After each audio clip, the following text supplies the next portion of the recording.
Hello everyone, this is Chaitanya and today we have a question. What is a saint? What's a saint? Alright, now it says some religion. It's a question from Mr. Edward De Jong, if I have pronounced it properly. It's Edward De Jong and he's a travel rep at Loyalty One. Now, this is a question from the group, Spirituality and Consciousness. All right, it's on LinkedIn. You can log on to linkedin.com and you can find the question there. So now the question is, what's a saint? Edward says, some religion, Eastern and Western, or in between, are full of them. Historical or fantasy figures, mostly from the fairly distant past, that some would like us to revere and emulate. What are a few things that a real saint must be? Does the saint need to be religious, spiritually inclined? Any example that you like and why? Now, it's a question which is important because today today there are many people who are who don't want to become saint, but they define the rules for saint. Mostly these people just compare the previous generation or saints whom they have come across in books, and then they try to see if a person in their real life is behaving according to what they have understood about a saint from the books. And this is indeed a big mess, because you see, what exactly happens is people imagine something and experience is a different thing. I mean, experience cannot match your imaginations. It will be always way beyond your imaginations. See, it will be as if you can accept it or reject it. You can't deny an experience, right? And that's the whole problem. Today, the situation is people who are following. Now, in India, let's say in India, a saint is usually a sannyasi, a vairagi, or a parivrajak. There are there are many people in India, especially. A person who works in a temple is a pujari. He is a priest. He is just a temple priest. All right, but there are many. In fact, people whom I have who have mentored me earlier, and my own master, they're all they have grown up. They're very lifestyle, and there are many people here who are actually into a family, who are a grahastha, and then there are sannyasis. And please understand, even a rishi is beyond saint. And in Hindi a saint is called sant, right? So who actually a sant is? There are people who would say a sant is one who would go around and don't accept any money for whatever they teach. And this section of people, especially in India and across the world, the first thing they see is, if someone is accepting money, they finally come to a decision that he is no more a saint. Please understand, if you take if one is accepting money, and if he is attracted to money, if he is attached to money, nothing will hurt you directly. In fact, it's his sainthood which is a question to that individual himself. Alright? It's a question to that individual himself. So taking money and still being a saint is a far difficult practice than, you know, being without money. It's easy to be a poor and a saint. Please understand, it's easy to be poor and a saint, but it's difficult to be rich and saint. It's difficult to remain in wealth, to play amidst wealth and still be a saint, while it's quite easy comparatively. Now, easy and difficult is in terms of what people look at. So now let me come to what I want to say about saint. So what's a saint? Important qualities of a saint that I would define, say would be, first is his S is for stability. Only when one becomes stable is called a saint.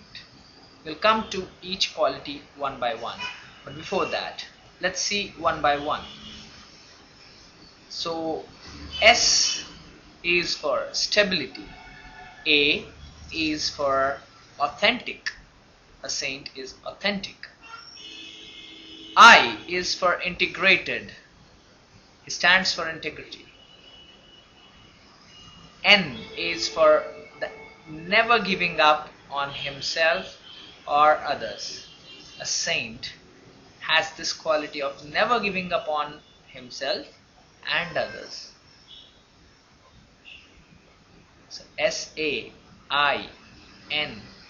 Next is T. Now T is truly enriching. Please understand, a saint is truly enriching. Now let us see each quality one by one. First we will look from T, truly enriching. Alright. Now what exactly enriching would mean? Enriching whom? A saint is expected to enrich himself by enriching others. It's not just one way that he's not able to enrich himself, but he should enrich others, because if you enrich others, however, you get enriched yourself. So a saint is expected to enrich himself by enriching others, right?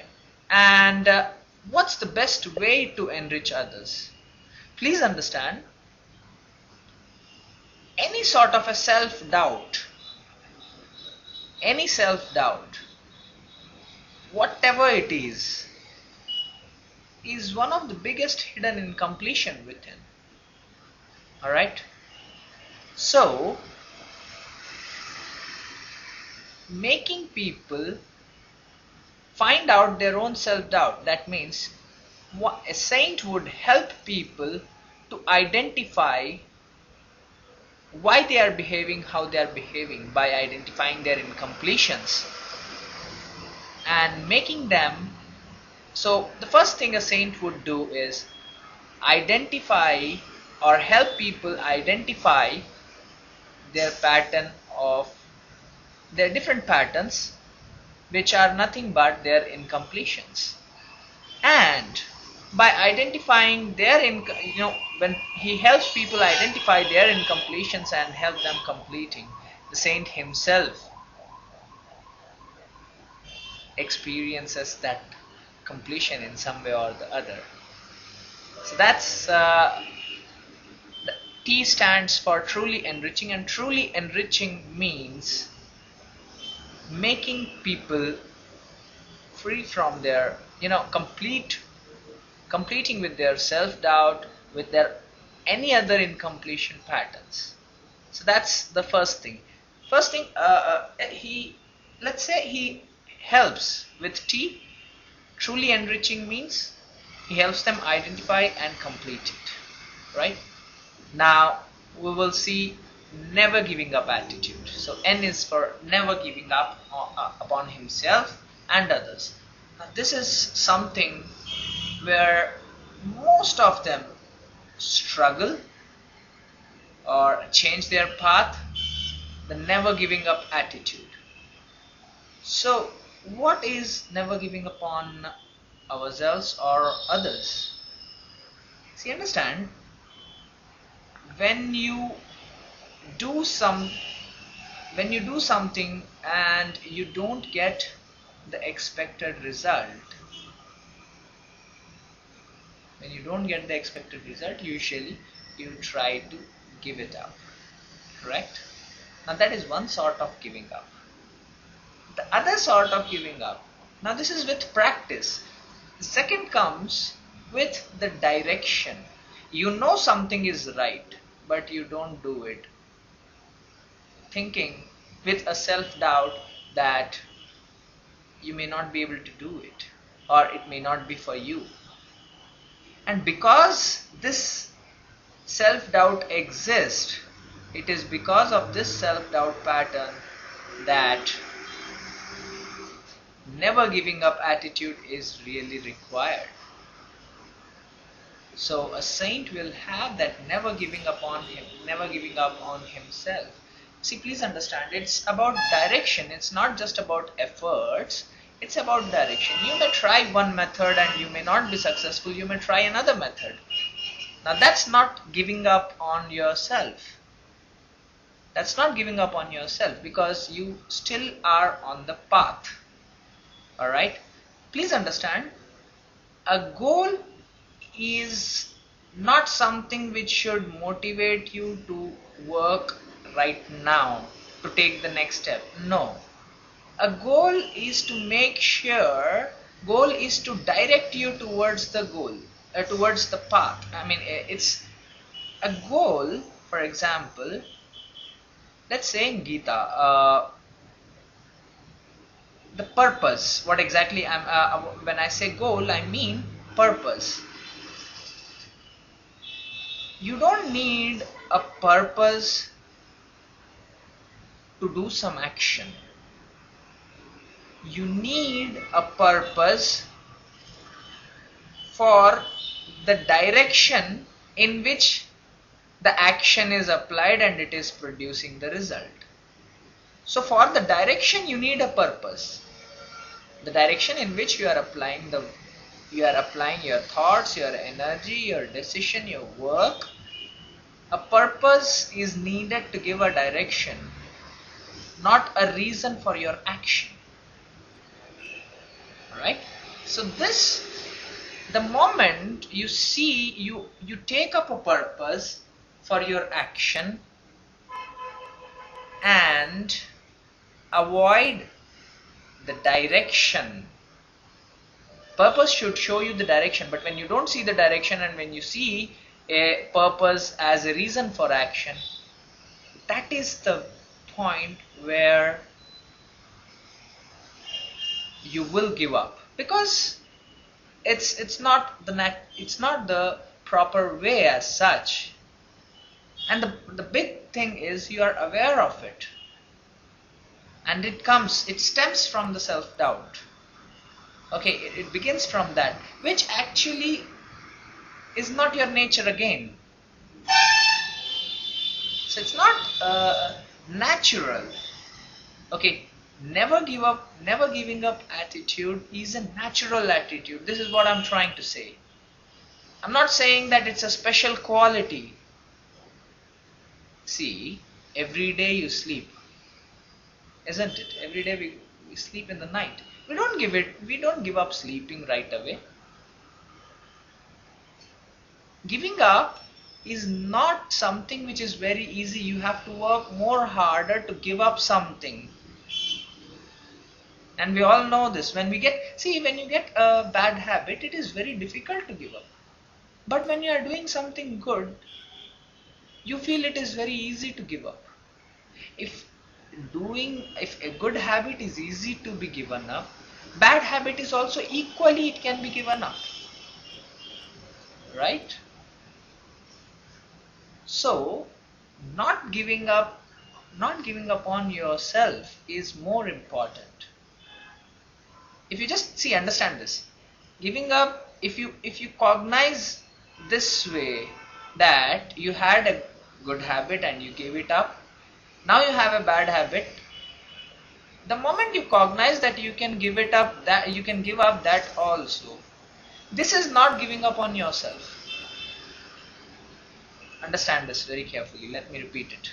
You have a bad habit now and you feel it is very difficult to get rid of it. If you just get fixed to it that it is very difficult, you have already given up on yourself. Now a saint is one who would just inform you, who will tell you, see, earlier you had a good habit. If you have given that up, if that were easy to give up, you can give up even the bad habit the same way easily. One who gives it up the same way by cognizing this, he is the one who never gives up on himself. Right? So that's never giving up attitude. I is for integrity. Integrity implies delivering whatever word you give to yourself, whatever word you give to others, and what exactly others expect from you. Please understand. Integrity is actually delivering the word you give to yourself and you give to others. More important is the word you give to yourself. Even the small commitments which you give to yourself, you need to complete them. For example, you think you give, you are on your way somewhere quickly, maybe to the office, and someone just calls up to meet you. You give them an appointment later evening that day, and when you are in the office, till you are in the office, you are very clear about you will not be able to meet him, and you don't inform the person that you are not going to come, or you will not be able to meet him. Now the person comes, he goes back, and you just forgot about it. Now please understand, that is an incompletion. That is something, a word you have given to others and you have given to yourself by deciding that you are going to meet in the evening. That's a word first you have given to yourself and it was not completed. Now what happens is, this very incompletion tries to complete itself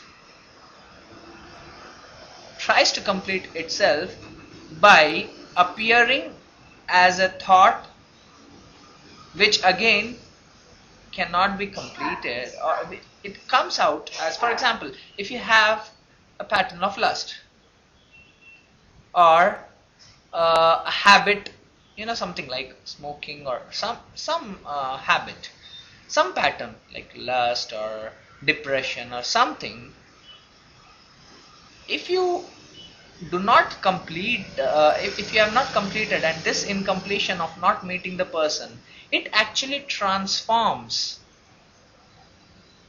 into something which adds to your depression, or which adds to your lust or anger or any other pattern. The moment you and the beauty of this is, integrity is, the moment you complete with the incompletion. For example, if you just inform the person beforehand that, I just want to complete with you that I'll not be able to attend to you today, or make your complete efforts. First thing you have to do is put all your efforts to make sure you are meeting that person under any circumstances. That's the best thing to do. Now in case you are not able to do it, just inform him beforehand, him or her beforehand, that you'll not be able to meet, and keep up the commitment you have given to them. At least then the incompletion will not affect you. Alright? So, now this is what needs to be done. This is what is meant by integrity. There is a lot more to talk on it, but we'll look into that in the coming issues about integrity.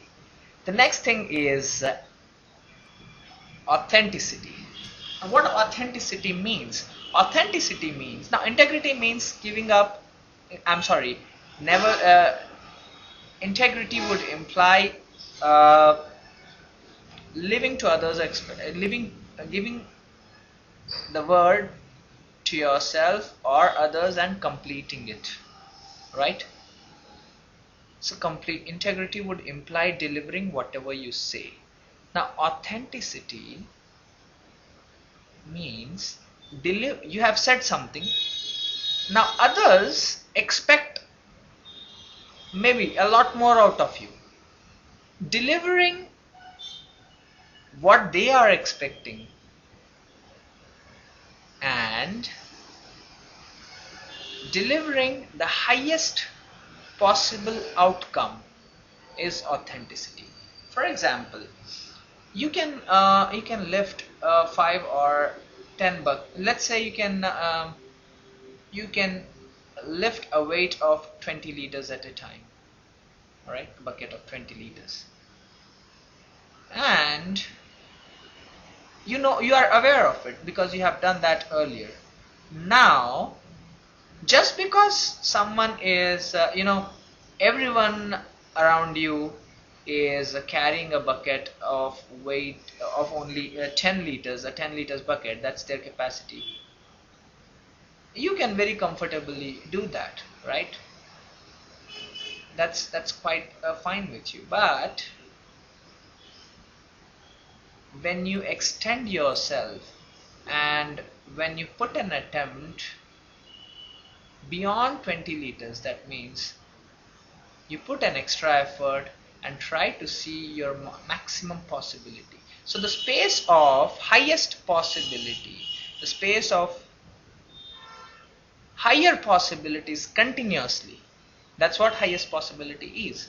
So the space of highest possibility which others expect from you and you expect from yourself, that space, reaching that space is what is authenticity. So being authentic, giving an extra, doing it for an extra mile, or giving an extra effort which produces a result till completion. That's very important. Your effort is not an effort till, your effort, whatever you are applying, that adds to your authenticity, but at the same time it should not be just like let us come to this same example. You can lift 20 liters, but because everyone is lifting a weight of 10 liters, a 10 liters bucket, you just casually do it 15 and you do it till 20 and you think that is enough. Thinking that is enough is actually limiting you. Being able to see the highest possibility, simply saying being able to see the highest possibility is authenticity. Right? And then S we said, we discussed as stability. Now please understand, when you are truly enriching someone with a never giving up attitude, and whatever you do you are delivering, whatever you say you are delivering, and you are authentic. Authentic means you are looking at the higher possibilities in life.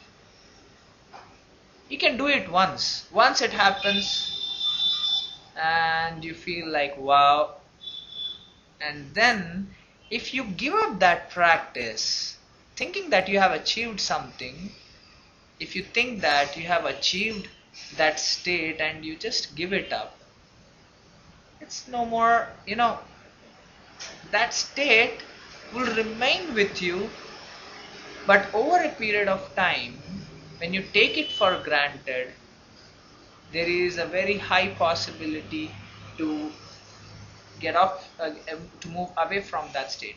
We can see that in yoga or the hatha yoga or exercise.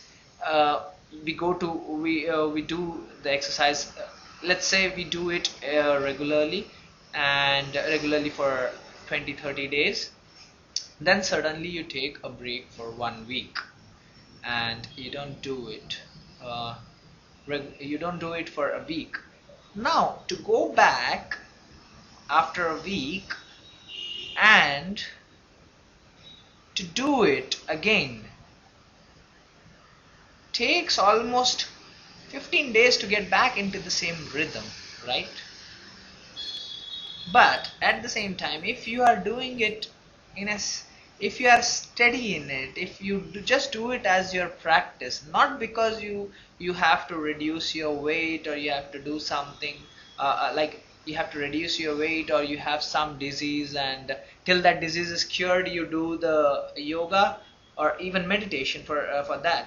If you do it for meditation, if you do it for disease or some disorder or for depression, till you are out of it you will do it and then you will leave it. The depression will come back, the disease will come back, right? And then when you do the same thing again, it does not produce results. The depression, you don't get rid of that depression. Now you need a new solution again.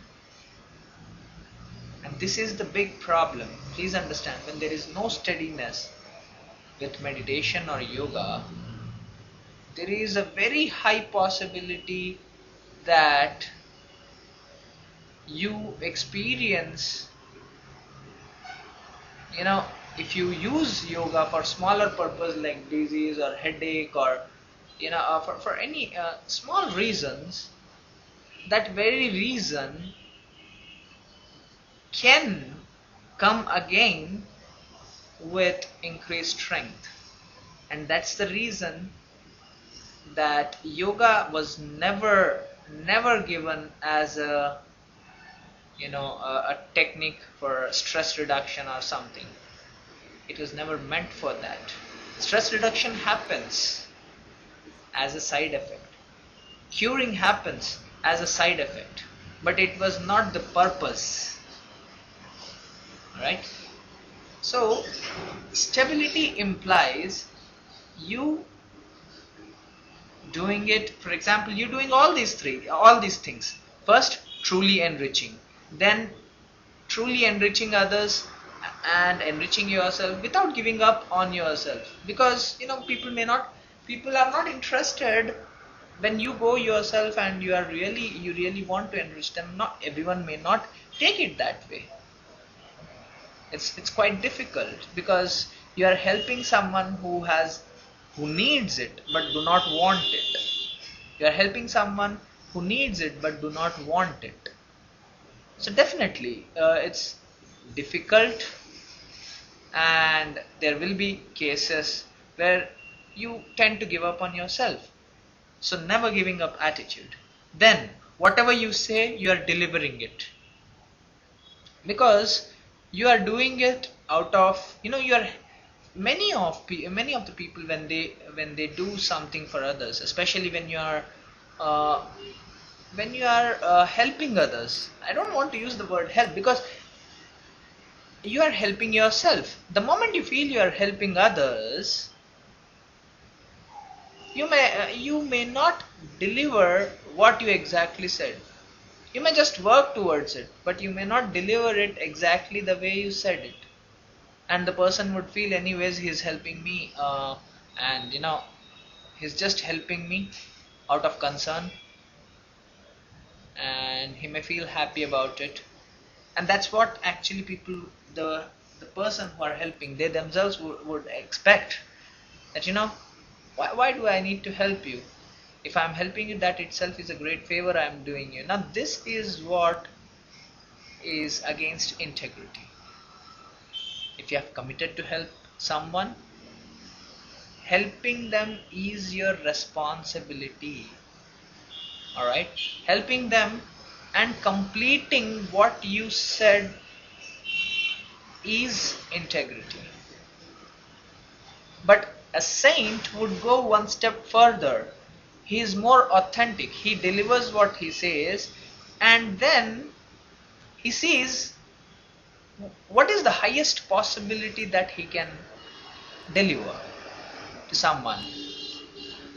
He looks at the highest possibility, not just that he has completed the work.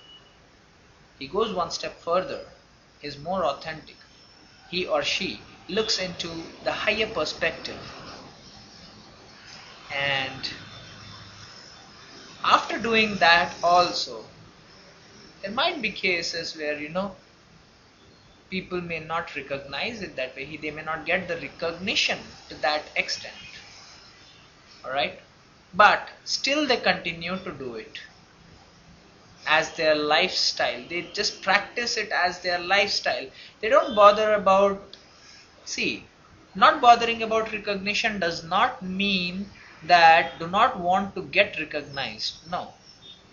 Not bothering about recognition means for your efforts, if you are not recognized to that extent, you will not give up the practice which you are into and try something else which gets you recognition. This is the basic difference. See, for example, you are teaching meditation. Now you teach a group of people and you are putting a whole lot of effort, but you don't get recognized for it. Now you feel that there is a corporate section or a rich class whom if you teach you would really get recognition about it. So you go and start teaching them. Nothing wrong with that. But comparing that, because you are teaching them, you will get recognized. So better to spend more time there rather than spending time here. This is what is instability. Alright? So this is not being stable. I'm just giving you an example.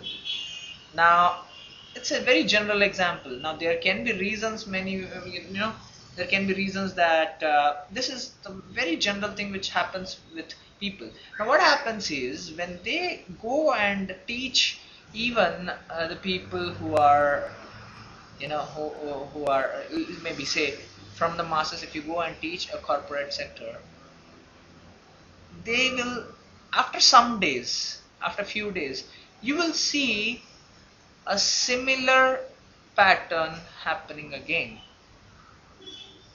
because stability has something to do with you. Stability comes from within, it does not come from outside. Now, how will be a saint, a person who is established in stability, what happens with him?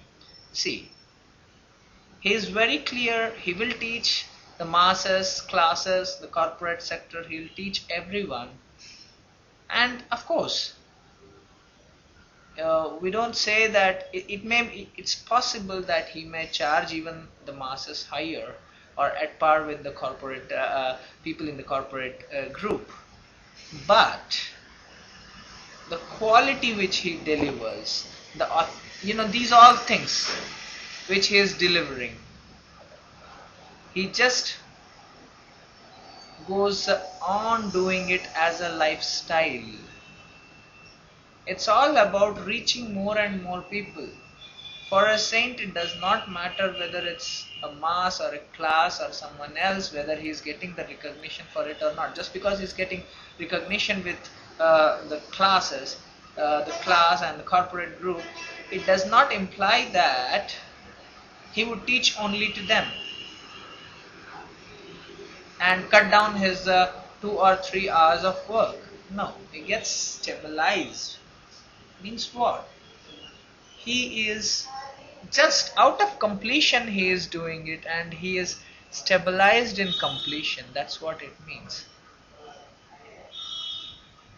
So this is what a saint would be.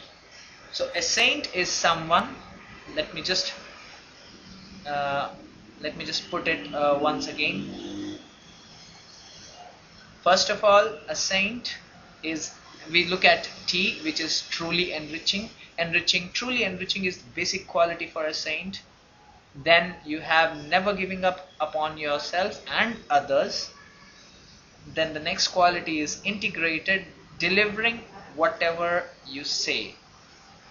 Next is authentic, taking one step ahead and delivering what maximum can be delivered to others and to himself or herself. And next thing is becoming steady, attaining that stability in that lifestyle. This is what a saint is. Thank you for the question. Thank you.